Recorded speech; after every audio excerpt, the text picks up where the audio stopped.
तेरे चरण मिल गए आज मेरे चरण, आज मेरे रवि पे नहीं है प्रभु।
पूजा किसे कहते हैं?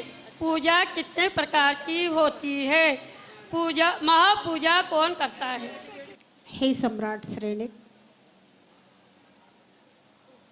भगवान महावीर के समोसरण के प्रथम श्रावक श्रेष्ठी सर्वश्रेष्ठ श्रोता, आपके मन की यह जिज्ञासा है, पूजा किसे कहते हैं? कितने प्रकार की पूजा होती हैं? भगवान महावीर ने इस विषय में क्या कहा है? हे भव्य,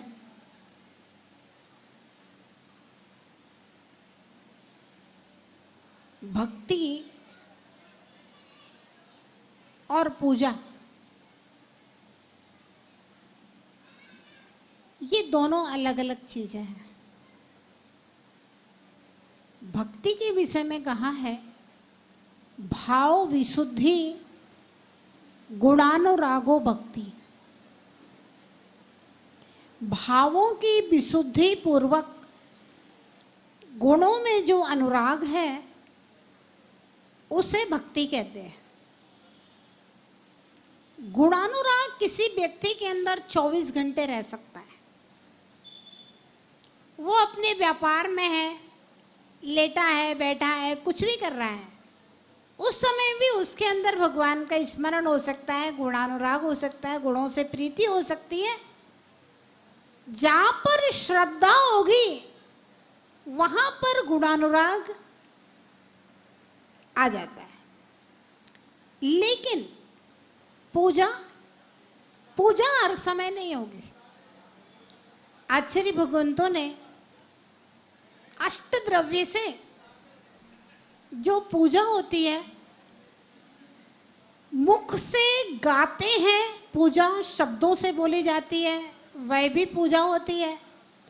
और हम हाथ जोड़ते हैं, नमस्कार करते हैं, तालियां बजाते हैं, नृत्य करते हैं, वह सब भी भगवान की पूजा होती है। ये सारी की सारी पूजाएं द्रव्य पूजा कही गई है। चाहे आप नृत्य करें, चाहे आप शब्दों से बोल करके गुणगान करें, चाहे अष्टद्रव्य से समर्पण करें, चाहे नमस्कार करें, ये सब द्रव्य पूजा है।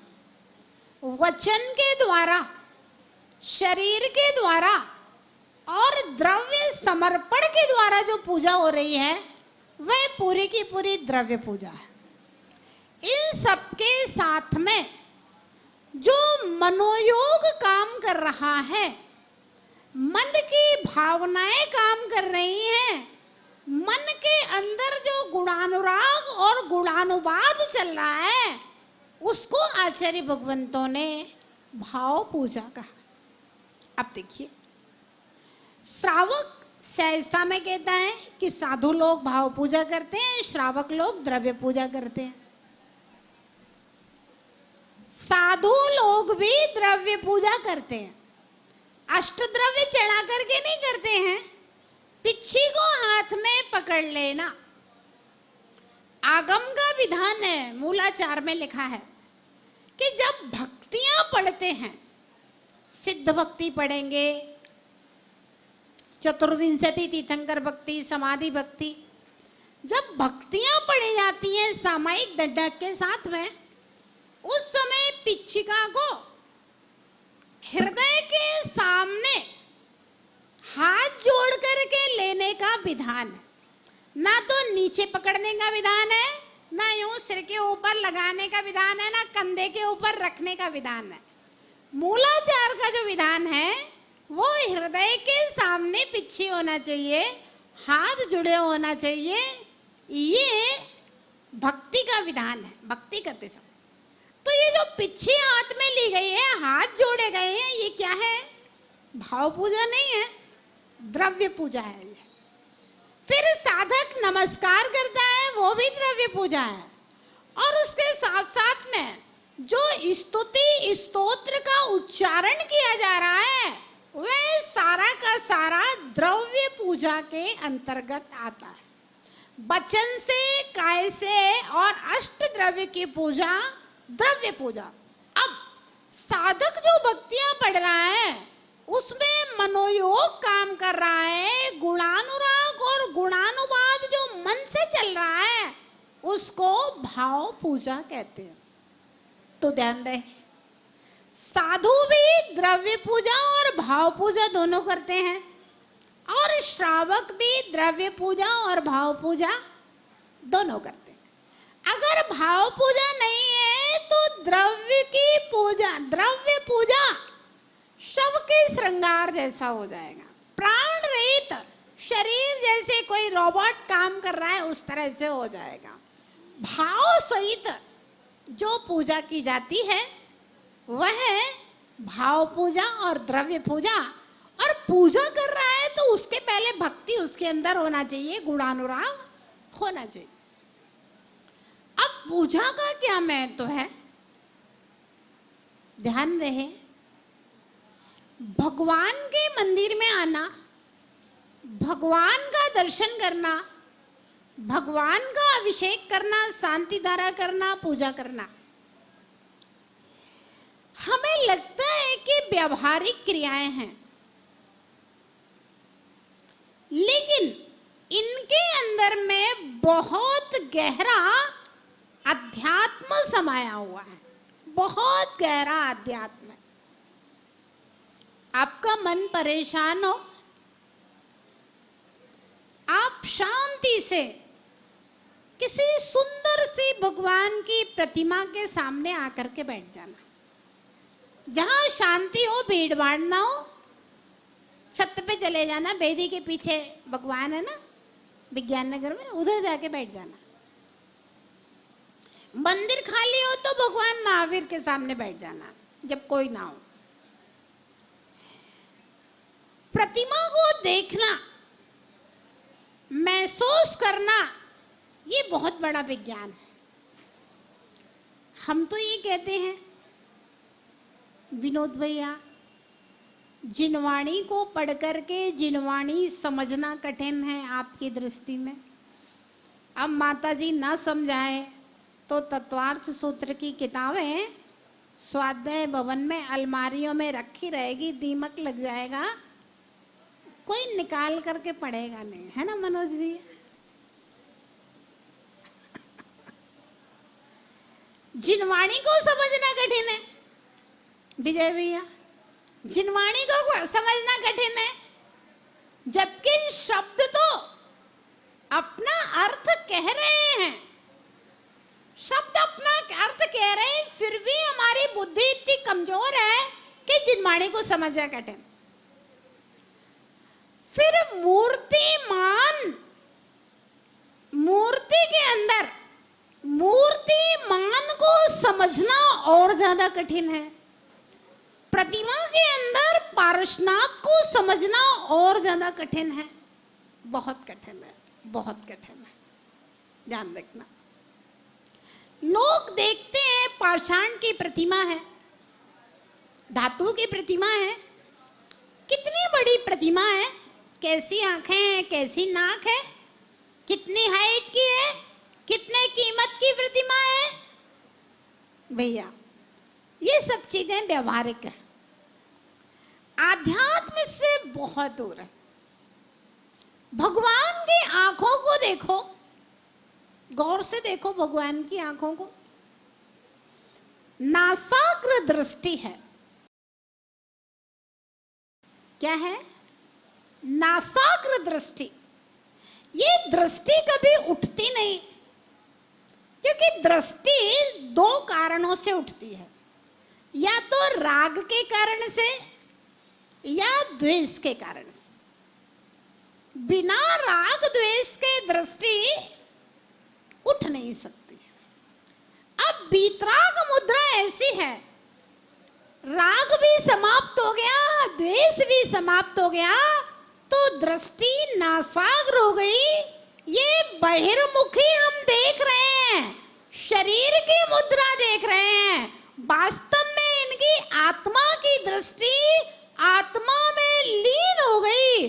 भगवान का ज्ञान और उपयोग स्वयं में ही लीन हो गया और बाहर में ये दृष्टि नासाग्र हो गई, इसलिए अनंत शांति इनके अंदर आ गई। हमारे अंदर अशांति क्यों है? हम दूसरों को देखते हैं इसलिए हम अशांत हैं, और हमारी चाहत है दूसरे हमें देखें इसलिए हम अशांत हैं। राजेश भैया,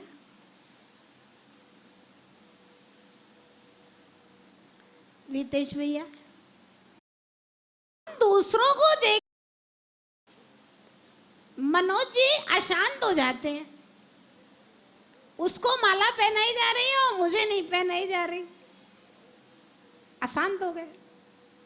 हमें लगता है कि सारे लोग हमें देखें, हम कुछ ऐसा करें कि लोग हमें देखें। होता है कि नहीं? हम कुछ ऐसा करें कि लोग हमें पूछें, हम कुछ ऐसा करें कि लोग हमें देखें, और लोग देखते नहीं है। चक्रवर्ती महोदय, हम लोग अशांत हो जाते हैं। आपकी बात नहीं कर रहे, दुनिया की बात कर रहे हैं। सौधर्मेंद्र जी, सही है कि नहीं? अशांति का कारण क्या? बस दो ही कारण है।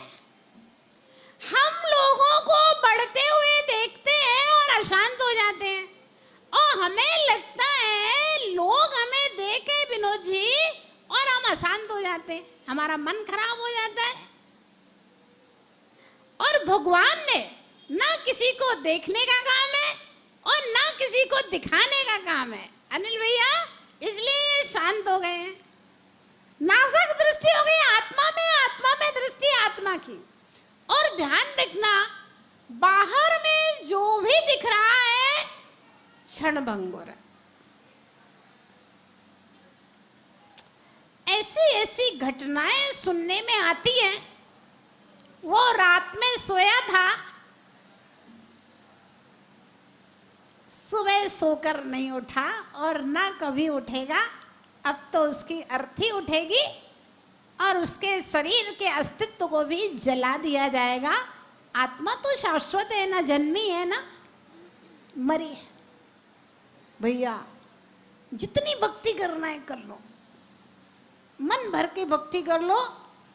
कल्पद्रुम विधान का अवसर मिला है, मन भर के भक्ति कर लो, मन भर के भक्ति कर लो। वर्षा योग का अवसर मिला है, पैसे का विकल्प नहीं करना। आप तो परिणामों को विशुद्ध कर लो जितना कर सकते हो। हाँ, ज्ञान, ध्यान, तप, पूजा, भक्ति आध्यात्मिक चीजें हैं। आप देखिए भगवान की आंखों को जरा गौर से। हम दिखने और देखने का काम करते हैं, यही मेरी समस्या है। रोटी, कपड़ा और मकान की समस्या नहीं है पाटोदी जी, रोटी, कपड़ा और मकान की समस्या नहीं है। समस्या दिखने और दिखाने और देखने की है। और ये झंझट मिट जाए तो फिर तो चंद्र प्रकाश जी, सीताराम जी, शांति आ जाए। अशांत मन होता ही इसीलिए है। आज के युवाओं की सबसे बड़ी समस्या दिखने और दिखाने की। छोटे से बच्चे को लगता है मैं स्पेशल दिखूं। पहले आदमी बड़ा हो जाता था, बूढ़ा हो जाता, तब उसको लगता था।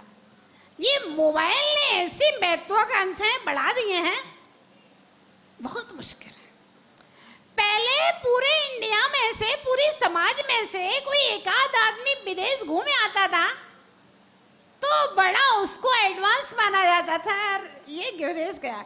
पूरे अगर अपने घर परिवार, पूरे कुटुंब और रिश्तेदारों में से कोई एक आदमी विदेश जाता था ना, तो अपन उसको देखते थे, यार ये बहुत एडवांस है और बहुत मतलब विदेश घूम के आए।